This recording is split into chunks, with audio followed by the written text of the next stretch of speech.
আসসালামু আলাইকুম প্রিয় শিক্ষার্থীবৃন্দ, সবাই কেমন আছো? আশা করি তোমরা সবাই খুব ভালো আছো। তোমাদের সবাইকে লার্ন উইথ রাত্রি আক্তার লোপা ইউটিউব চ্যানেলে স্বাগতম। আমি রাত্রি। আজকে তোমাদের মাঝে আমি তৃতীয় শ্রেণী প্রাথমিক বিজ্ঞান বইয়ের অধ্যায় 4 নিয়ে আলোচনা করব। আমরা আজকে অধ্যায় 4-এর যে অনুশীলনীগুলো আছে সেগুলোর সমাধান করব। এই অনুশীলনী করার আগে তোমরা প্রথমে রিডিংগুলো ভালো মতো পড়ে নেবে, কারণ রিডিংয়ের মধ্য থেকে কিন্তু তোমাদের পরীক্ষাতে বিভিন্ন প্রশ্ন আসতে পারে অনুশীলনীর বাইরেও।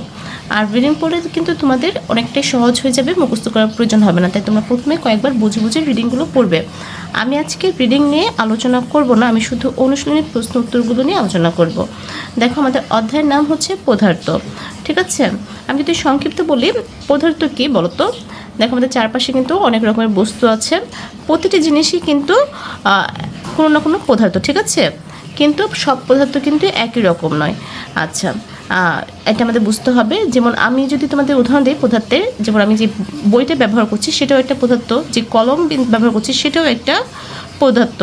এছাড়া যে চেয়ার, টেবিল, বাতাস, পানি, এই সবই কিন্তু মানে কীটপতঙ্গ, এগুলো সবই হচ্ছে কোনো না কোনো পদার্থ, ঠিক আছে?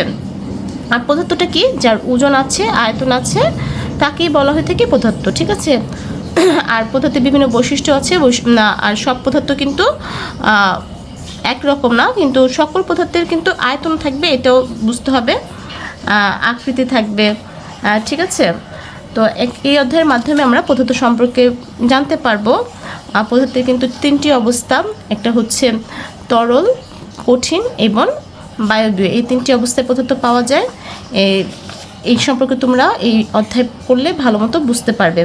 আমি আজকে এই অধ্যায়ের রিডিং নিয়ে আলোচনা করব না, তোমরা নিজেরা এগুলো পড়বে। তোমরা কিন্তু যদি এগুলো ভালো মতো পড়তে পারো তাহলে প্রশ্ন উত্তরগুলো খুব সুন্দরভাবে দিতে পারবে, ঠিক আছে? আর অনেক নতুন নতুন বিষয় জানতে পারবে। এখানে দেখা যাচ্ছে চুম্বক, চুম্বক সম্পর্কে জানতে পারবে, চুম্বককে। তো আজকে আমি সরাসরি অনুশীলনীতে চলে গেলাম। অনুশীলনীতে প্রথমে আছে সঠিক উত্তরের টিক চিহ্ন দিই। একে আছে কোনটি তরল পদার্থের বৈশিষ্ট্য নয়। আচ্ছা, তরল পদার্থের কি আছে? দেখো, একটা আছে ওজন আছে, এটা তরল পদার্থের বৈশিষ্ট্য, তরল পদার্থের ওজন আছে। তারপর এখানে আছে নির্দিষ্ট ওজন আছে, এটাও এটা বৈশিষ্ট্য। নির্দিষ্ট আকার আছে, তরল পদার্থের কিন্তু নির্দিষ্ট কোনো আকার নেই। তরল পদার্থ যে পাত্রে রাখা হয় সেই পাত্রেরই আকার ধারণ করে থাকে, তাহলে এটা বৈশিষ্ট্য নয়, তরল পদার্থের বৈশিষ্ট্য এটা নয়, ঠিক আছে? আর নির্দিষ্ট আয়তন আছে, সকল পদার্থেরই নির্দিষ্ট আয়তন থাকে, কিন্তু তরল পদার্থের হচ্ছে আকারটা থাকে না, ঠিক আছে? পদার্থের অবস্থা কয়টি?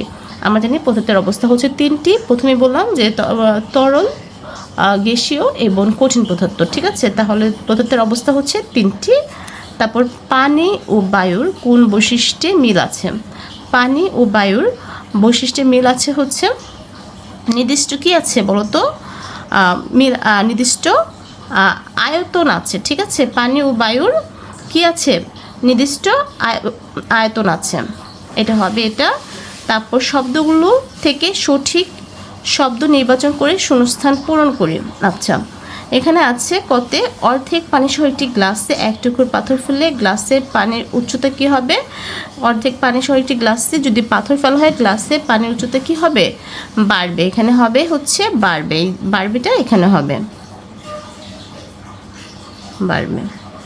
তারপর রাবার নির্দিষ্ট আকার আছে, কারণ এটি ড্যাশ পদার্থ, রাবার একটি কঠিন পদার্থ, তাই নির্দিষ্ট আয়তন আছে, ঠিক আছে? আকার আছে, তাহলে এটা হবে কঠিন পদার্থ, ঠিক আছে? রাবার হচ্ছে কঠিন পদার্থ। তারপর প্রকৃতিতে পানি ড্যাশ অবস্থাতেই থাকে। প্রকৃতিতে পানি কোন অবস্থাতে থাকে?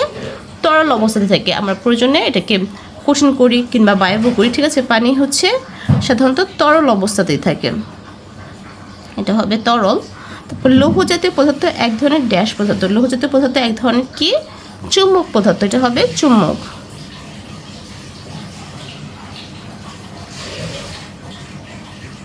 চুম্বক পদার্থ, ঠিক আছে? তারপর আমরা 3 নম্বর বাম পাশের শব্দের সাথে ডান পাশের শব্দের মিল করি। আচ্ছা, এখানে আছে তুলা বাম পাশে, এই ডান পাশের সাথে তুলার সাথে মিলবে হচ্ছে, দেখো তুলার সাথে মিলবে হচ্ছে ওজন কম, তুলা ওজন কম, ঠিক আছে? তারপর বরফ, বরফ কি? বরফ কঠিন, তো বরফ কঠিন, কঠিন। তারপর দুটি চুম্বকের দক্ষিণ মেরু দুটি চুম্বকে যদি পরস্পর একসাথে করা হয় তাহলে এটা হচ্ছে বিকর্ষণ, ফুটবল, ফুটবল হচ্ছে গোলাকার। লোহা, লোহা হচ্ছে চৌম্বক পদার্থ। তাহলে আমাদের বাম ডান মিল করা শেষ। এরপর আছে আমাদের সংক্ষিপ্ত উত্তর প্রশ্ন। সংক্ষিপ্ত উত্তর প্রশ্ন এখানে 3টি সংক্ষিপ্ত প্রশ্ন আছে আর বর্ণমূলক প্রশ্ন আছে 5টি। আমরা এগুলো করব খাতা থেকে। দেখো আমাদের 1 নম্বর ক নম্বর প্রশ্ন ছিল সংক্ষিপ্ত, অচৌম্বক পদার্থ বলতে কি বোঝায়?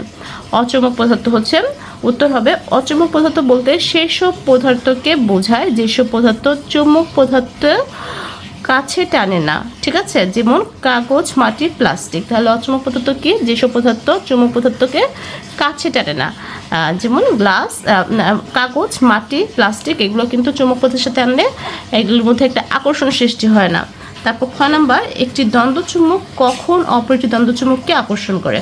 আচ্ছা, উত্তর হবে একটি দ্বন্দ্বচুম্বকের উত্তর মেরু যখন অপর একটি দ্বন্দ্বচুম্বকের দক্ষিণ মেরুর কাছাকাছি হয় তখন প্রান্ত দুটি পরস্পরের কাছে আকর্ষণ করে। তাহলে একটা দ্বন্দ্বচুম্বকের উত্তর মেরু যখন অপর একটি দ্বন্দ্বচুম্বকের দক্ষিণ মেরুর কাছাকাছি হয় তখন কি হয়? পরস্পরকে আকর্ষণ করে। তারপর গ নাম্বার হচ্ছে বেলুনে মুখ দিয়ে ফু দিলে বেলুন ফুলে যায় কেন? উত্তর হবে বেলুনে মুখ দিয়ে ফু দিলে বেলুন ফুলে যায় কারণ বেলুনে যে বায়ু প্রবেশ করছে তা জায়গা দখল করছে। ঠিক আছে, বেলুনে ফু দিয়ে তো বায়ু প্রবেশ করানো হয়, আর বায়ুর যে জায়গা দখল করে এই বেলুনে ফু দিলে যে ফুলে যায় এটা একটা উদাহরণ। তাহলে বেলুনে ফু দিলে বেলুন ফুলে যায় কারণ বেলুনে যে বায়ু প্রবেশ করছে তা জায়গা দখল করছে। আমাদের 3টি সংক্ষিপ্ত প্রশ্ন করা শেষ।